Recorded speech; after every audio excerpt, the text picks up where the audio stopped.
Merci. Alors, je voudrais aborder un autre thème, là aussi, thème qui revient, puisque je l'ai dit, ton livre est construit par des chapitres assez courts où certains thèmes reviennent régulièrement.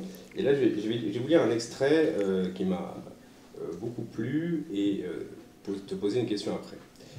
Depuis 3 décennies, le travail de démolition a consisté à réduire la critique à n'être qu'un point de vue, une opinion, une perspective parmi tant d'autres. Il est bienvenu d'afficher dans les dîners son, entre guillemets, scepticisme tranquille, son, entre guillemets, intranquillité, son camusianisme mondain. Alors, je t'avoue que c'est une expression que je vais retenir. Tout en il y a beaucoup de lecteurs de Camus aujourd'hui. D'accord. Énormément. Oui, mais là, voilà, je vois très bien en plus à qui tu penses quand tu parles du camusianisme mondain, je pense qu'on voit la cible. L'idéologie de l'incertitude, l'incertitude devient une idéologie justement quand elle empêche de structurer des discours qui interrogent le fonctionnement des instruments de légitimation. L'idéologie de l'incertitude fait suite à la morale provisoire des années 80. De la critique marxiste à la morale provisoire, de la morale provisoire à l'incertitude définitive. De la contestation politiquement articulée au règne sans partage des petits sophistes de la culture. Quelques noix creuses, des marottes usées, la plus usée de toutes étant évidemment la démocratie contre les extrêmes, entre guillemets aussi. Quelques noix creuses donc quadrillent cet espace cotonneux. Aucune puissance réflexive, aucune force, l'asphyxie advient quand nous devenons incapables de respirer spirituellement dans ce marasme. Donc je recite les expressions scepticisme tranquille et intranquillité. Alors, pourquoi ce passage de ton livre, parmi d'autres, a retenu mon attention? C'est qu'il y a quelques années, quand on prenait une position un peu radicale, eh bien, c'est-à-dire moi et d'autres, mais surtout les intellectuels critiques en vue à l'époque, on se voyait souvent opposer un « certes, vous avez un peu raison, mais les choses sont plus complexes. Les choses sont plus complexes que vous me les pensez. » Et on nous renvoyait, dans ces cas-là, on renvoyait l'intellectuel un peu critique à une forme de manichéisme. En gros, on opposait à la simplicité des prises de position radicales l'argument de la complexité. Alors, vous ne pouvez pas critiquer le monde comme il va, c'est difficile de dénoncer la mondialisation parce que ce n'est pas un bloc, c'est quand même plus complexe.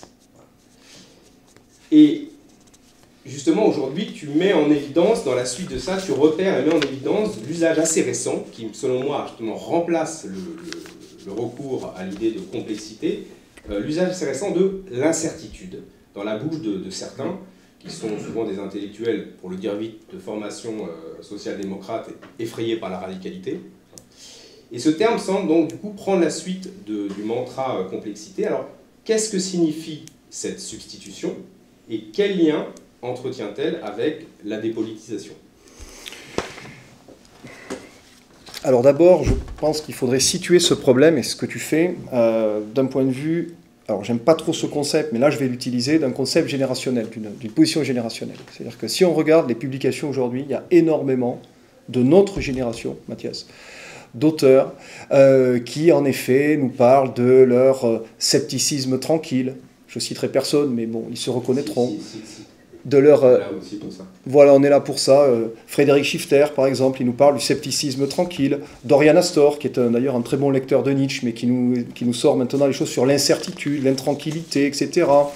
Bref, Cynthia Fleury et d'autres, Adèle Van Rett, qui nous parlent de ce frisson d'incertitude, de cette inquiétude, etc. Bon, tout ça, je pense que c'est, pour reprendre l'idée de Bourdieu, hein, quand il dit le racisme des classes dominantes, en tant qu'il vise à produire une théodicée de leurs propres privilèges, c'est-à-dire une justification de l'ordre social qu'ils dominent. Alors, pour justifier l'ordre social qu'ils dominent, lorsqu'on a un immoralisme des fins, puisqu'on sait que sinon c'est le totalitarisme, etc. Donc on a bien compris ça, hein, notre génération, on est bien au parfum.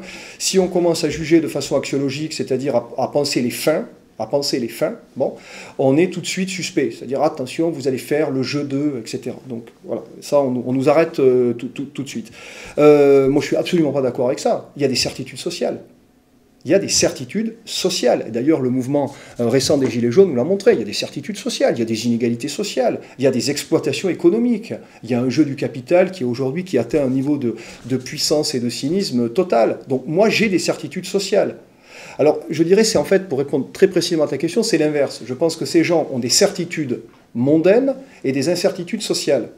Ils sont absolument certains de l'ordre mondain. Ils ne voient pas d'ailleurs quel ordre on pourrait substituer à ça. Lorsque Raphaël Antoven dit que la démocratie est épuisée, il n'a pas complètement tort, sauf qu'à aucun moment il lutte radicalement pour essayer de secouer un petit peu le demi-cadavre. Mais parce que le demi-cadavre lui va très bien. Il n'y a aucun problème en fait. Il n'y a aucun problème. Donc lui, il a des certitudes mondaines et une incertitude sociale.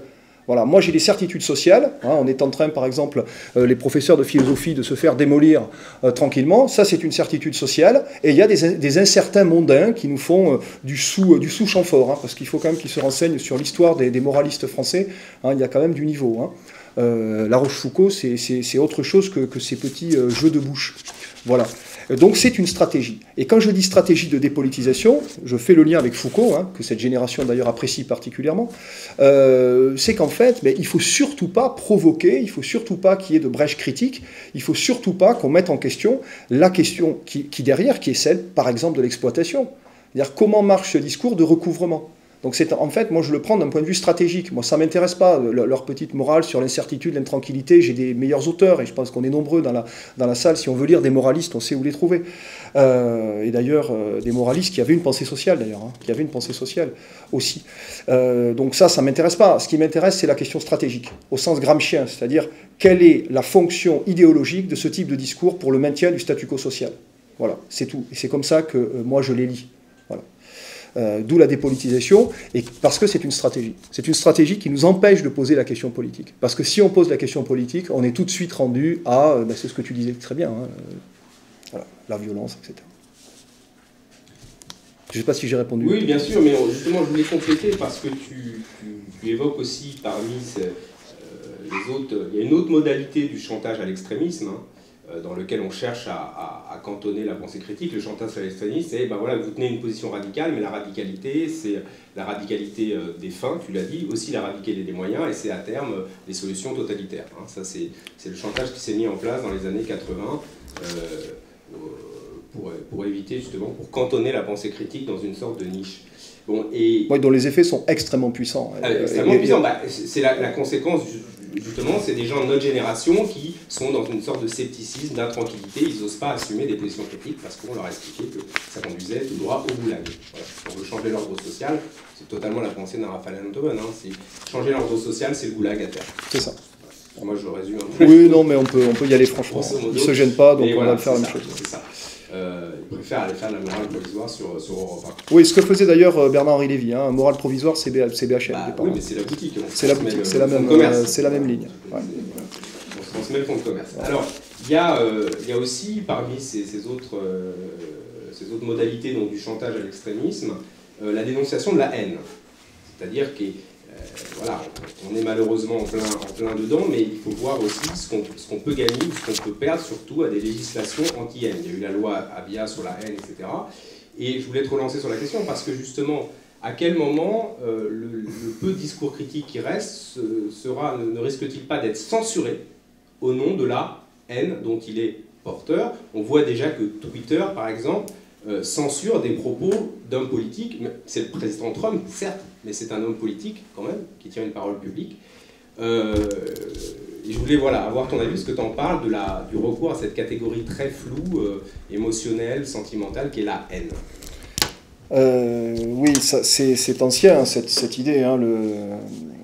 André Glucksmann a déjà écrit là-dessus, le discours de la haine. Bon, ça faisait partie du paquet antitotalitaire.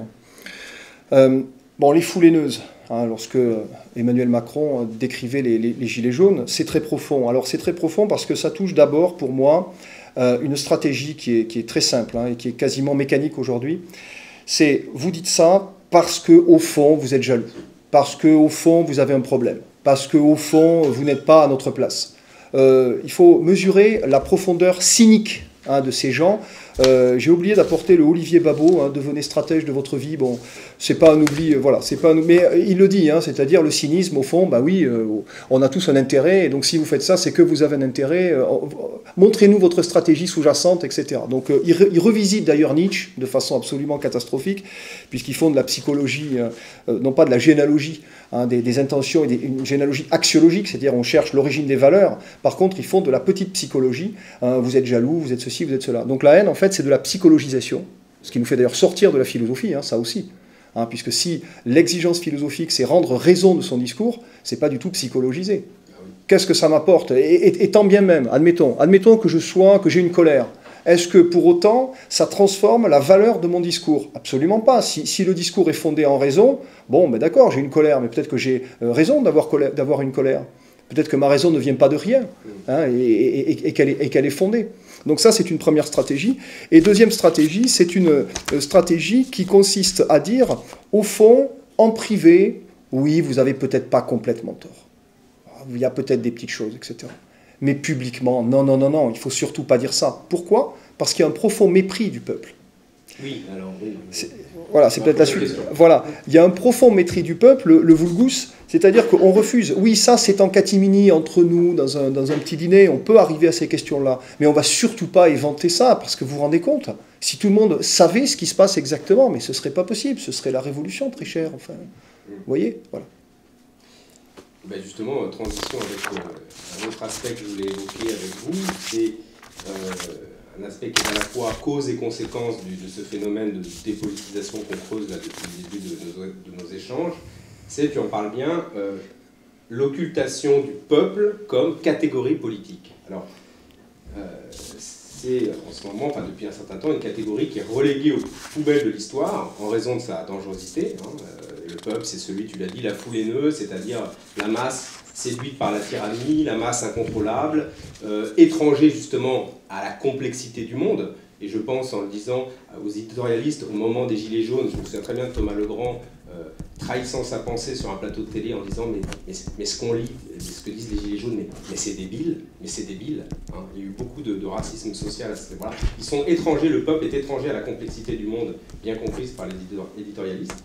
Et donc, c'est intéressant cette occultation, et je vais t'interroger là-dessus, cette occultation de cette catégorie politique, parce que ça va à rebours de toute l'histoire de la pensée politique, qui a toujours cherché à faire du peuple l'un des termes en jeu dans cette irréductible conflictualité inhérente aux politiques dont on a parlé tout à l'heure.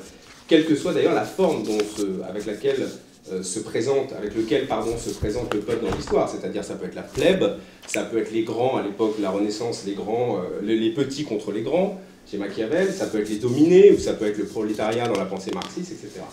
Donc comment, selon toi, s'opère ce discrédit du peuple qui consiste du coup à encore une fois, l'occulter comme catégorie politique?